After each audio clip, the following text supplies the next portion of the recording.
Tagkawayan, Quezon, first boundary of Quezon Province.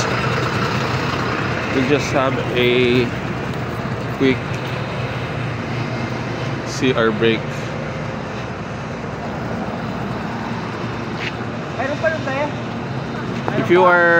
If you came from Bicol, this is the first boundary of Quezon Province, as they may call Tagkawayan.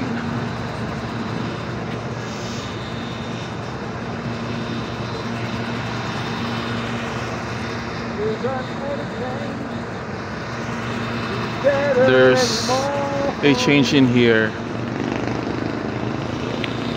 This place is now progressive.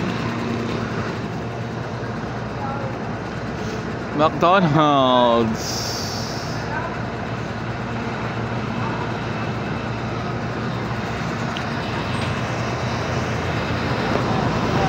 The traveling is quite smooth and okay.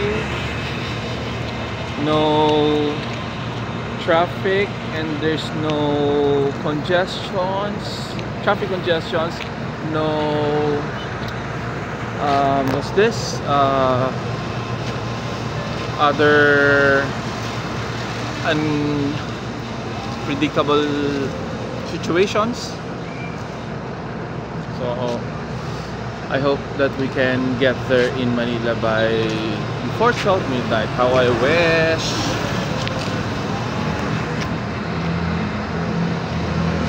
Bye for now.